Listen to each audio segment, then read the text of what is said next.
মানুষ মিথ্যা বলে। হ্যাঁ, মানুষ মিথ্যা বলে। আর এই পৃথিবীর সবথেকে বড় মিথ্যা লাইনটি কি জানো? আমি তোমাকে ছাড়া বাঁচব না। এই পৃথিবীর সবথেকে মিথ্যা প্রবাদ, মিথ্যা শব্দ, মিথ্যা লাইন, যে তোমাকে ছাড়া বাঁচব না। সত্য তো এটা যে মানুষকে মানুষের বলতে খুব বেশি সময় লাগে না। চিরন্ত সত্য তো এটা যে মৃত ব্যক্তিকে মানুষ খুব বেশি দিন মনে রাখে না। অনেক কাছের অনেক আপন মানুষগুলো বছর করতে না করতে অনেক বেশি ভুলে যায়। অনেকটাই দূরের বানিয়ে ফেলে, অনেকটাই দূরে সরিয়ে দেয়। আর এই জেনারেশনে দাঁড়িয়ে এই লাইনটার প্রচলন অনেক বেশি। আজকাল অনেক সহজেই বলা যায় যে আমি তোমাকে ছাড়া বাঁচব না। কাউকে অন্ধের মতো বিশ্বাস করে যেন এটা এক্সপেক্ট করে নিও না যে সে তোমাকে ছাড়া বাঁচবে না। না, এমনটা হয় না। তুমি যখন এই পৃথিবী থেকে চলে যাবে, এই পৃথিবী থেকে বিদায় নেবে, তোমার খুব আপন বলা মানুষগুলো তোমাকে দূরে ছুটে দেবে, তোমাকে নিজের হাতে বিদায় দিবে এবং বিদায়ের এমন অনুষ্ঠান পালন করবে যেন তুমি কখনোই তাদের থেকে বঞ্চিত হওনি। এই পৃথিবীতে জীবিত মানুষকেও মানুষ বেশি দিন মনে রাখে না। আর তুমি আমি এই পৃথিবী থেকে বিদায় নিলে মানুষ আমাদেরকে মনে রাখবে না। না না, এমনটা কখনো হতে পারে না। মানুষ মিথ্যা বলে যে আমি তোমাকে ছাড়া বাঁচব না।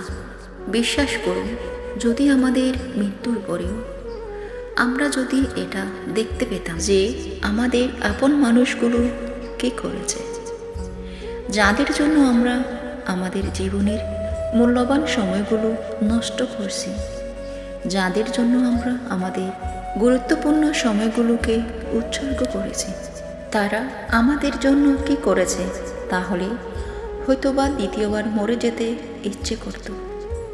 আমি তোমাকে লিখে দিতে পারি যে তোমার মৃত্যুর পরে 1 সপ্তাহের মধ্যে তোমার প্রতিবেশী, 2 সপ্তাহের মধ্যে তোমার বন্ধু বান্ধব, 1 মাসের মধ্যে তোমার আত্মীয় স্বজন, আর বছর ঘুরতে না ঘুরতে খুব কাছের খুব আপন মানুষগুলো তোমাকে ভুলে যায়।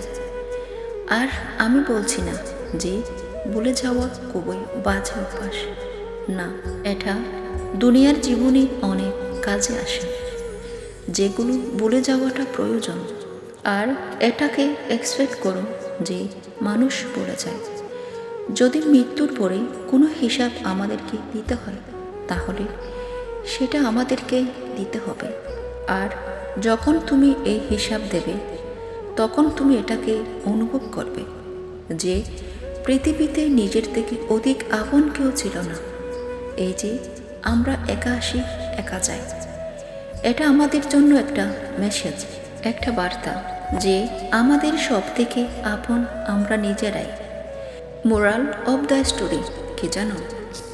যতদিন আমরা এই পৃথিবীতে আছি, নিজেদেরকে ভালোবাসা উচিত, নিজেকে গুরুত্ব দেওয়া উচিত, নিজের জন্য